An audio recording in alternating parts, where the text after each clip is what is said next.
fellow classmates. As you're probably aware so far in our journey, my name is Robert Fox, and today I would like to discuss a matter that touches each and every one of your lives.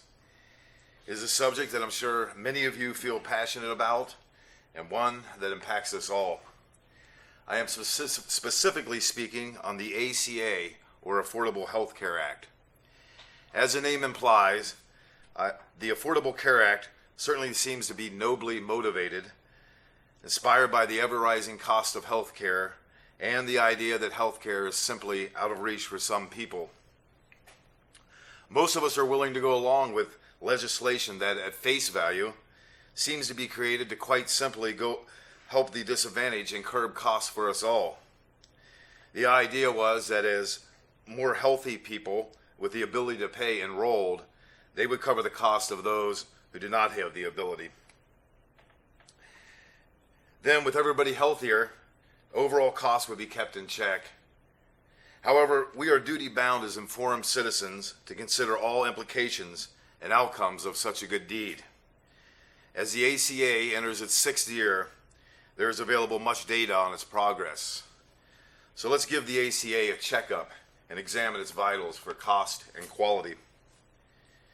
We were told that under the Affordable Care Act of March 2010, health care costs for us all would begin to fall. That simply isn't true. In fact, last year it rose 3%, and this year 2.8% on top. As you can see by the chart provided by Forbes, healthcare, which previously kept pace with general inflation as measured by the CPI, or Consumer Price Index, under the ACA increasingly dwarfs the annual inflation we as consumers feel for all other products and services. I felt this effect personally. Within 1 month of the ACA being enacted, I incurred a 50% increase in a previously affordable and common out-of-the-pocket blood pressure medication. In fact, government regulators have already approved huge premium increases for the enrollment period beginning this Sunday. This is in light of more and more healthy and young people, refusing to enlist in the ACA as the premiums continue to skyrocket.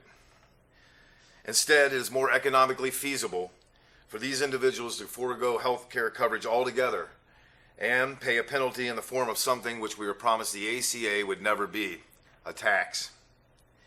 We were also told that the quality of health care would increase. This also simply is not true.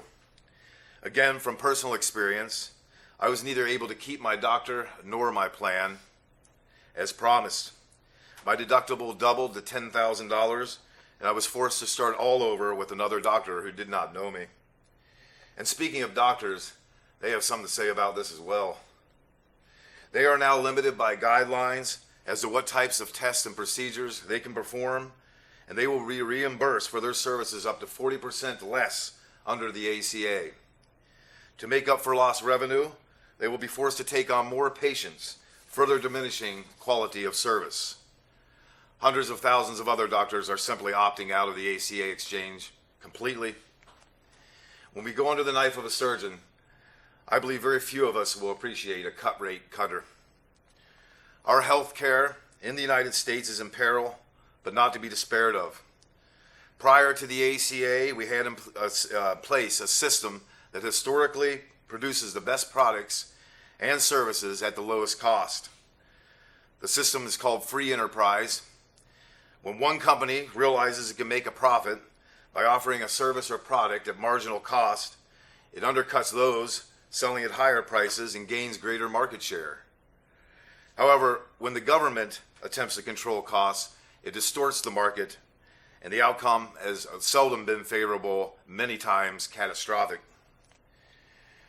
We also already have a medical plan for young and old alike who cannot afford health care coverage. It's called Medicare and Medicaid. With all the increasing costs, confusion, and the gutting of $850 billion from these programs that were already funded and working, the ACA boasts a $2 trillion budget of its own. With that being said, as of last year, the ACA reduced the national uninsured rating by only a mere 3.6%. Can we resolve the problem confronting us today?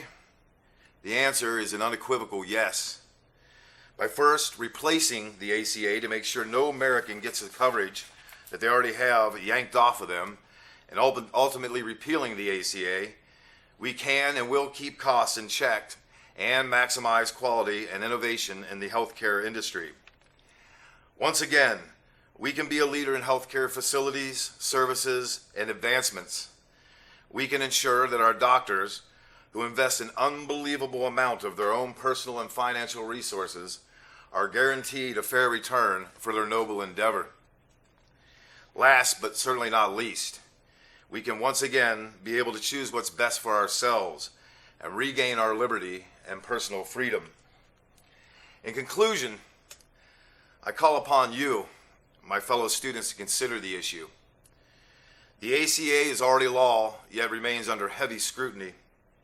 I believe we can do better.